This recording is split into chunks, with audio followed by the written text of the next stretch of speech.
कभी इसके पास कभी उसके पास, इसका तो कोई बाप एक ठिकाना ही नहीं है कि कौन इसका बाप है कौन इसका भाई है।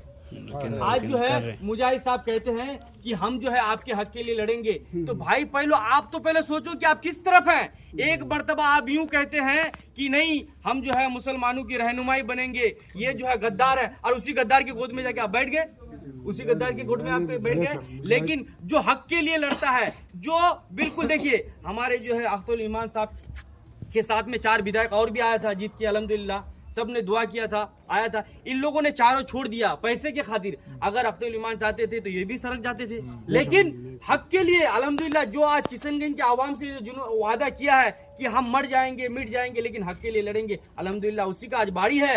आज उसको जो हमको किसी भी तरह जो है उसको कामयाब करना है। तो मैं आपसे कहूंगा कि आप अपने घरों से बच्चे हो, जिसका भी नाबालिग बच्चे हैं जो भी, उसका जो है अगर वोट का जो आईडी अगर बन गया है, उसको लेकर बहला फुसला कर, जैसे हम किसी के घर में दावत में जाते हैं उसी तरह जो है अपने मतदान में जाकर अपने जो है पतंग में वोट दें, तभी हम लोग का इज्जत बच सकता है। वर नहीं तो कभी आपके गिरेबान में पकड़ कर कहा जाएगा कि जय श्री राम का नारा लगाओ, नहीं तो आपको कत्ल कर दिया जाएगा। और हो रहा है, हम लोग शहर में रह रहे हैं और जो है ऐसे अगर जय श्री राम का नारा नहीं लगाओगे तो गर्दन पकड़ते हैं और कहते हैं कि कहो। दाढ़ी वाले को जो है पसंद नहीं करते हैं, टोपी वाले को पसंद नहीं करते, कुर्ते पाजामा वाले को पसंद नहीं करते हैं। अकेला आप सफर करना जो है हमारे लिए सफर करना, अकेला सफर करना हमारे लिए बहुत ही मुश्किल हो गया। तो इसलिए आज भी अगर आप अगर नहीं संभलोगे, आज भी अगर आप अगर नहीं संभलोगे, आज तो अपने जिले के अंदर जहां मर्जी वहां घूम लेते हो, एक वक्त ऐसा आएगा कि आपका दाढ़ी पकड़ के जो है दाढ़ी निकाला जाएगा, टोपी पकड़ के टोपी निकाला जाएगा, कुर्ता पाजामा तो दरगुजर की बात है। आप जो है किसी को सामने जो सलाम कलाम भी नहीं कर सकते। इन लोग का साजिश रच रही है। मैं आपको ईमानदारी के साथ बोलता हूं कि बंबई के अंदर एक बहुत बड़ा रईस सेठ है, उनसे हमारा बहुत ताल्लुकात है। उन्होंने हमको कहा कि सोहेल बाबू क्या आपका जो है जन्म प्रमाण पत्र है?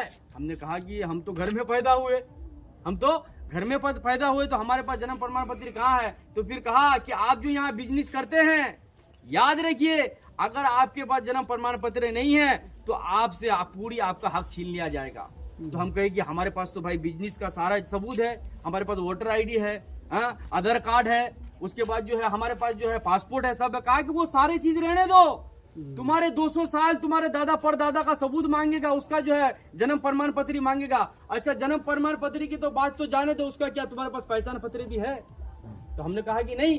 कहा कि फिर जो है ऐसे पूरे साजिश से रच के, जैसा कि मौलाना ने कहा कि वो बिल को जो है पूरी तैयार कर लिया गया है। इनके पास इतने आदमी नहीं है जो उनको वोट देकर वो बिल को पास करा ले। अगर खुदा ना खास्ता अगर इस हालत हजरा के अंदर इनका पूरा जो है जमात बनकर अगर तैयार हो जाता है तो हम जैसों की किसी की जरूरत नहीं है, ये वोट देके जो है बिल को पास करा लेगा। फिर हमारे पास में जो है रोने और धोने के अलावा हमारे हाथ में कुछ नहीं रहेगा। देखिए हम जब भी बोलते हैं अल्हम्दुलिल्लाह हक के लिए बोलते हैं, ना तो किसी को आज तक हमारे जुबान से कही हुई बातों को किसी को अगर नुकसान पहुंचा है तो आप हमें चप्पल मारिए। हमारे उलमा जहाँ खड़े रहेंगे हम भी उसी के साथ में खड़े रहेंगे इंशाअल्लाह। इसीलिए भाई हाँ हम सबों को जो है पतंग में वोट देना है, देंगे ना इंशाअल्लाह। ईमानदारी के साथ हाथ उठा के कहोगे इंशाअल्लाह पतंग में देंगे इंशाअल्लाह।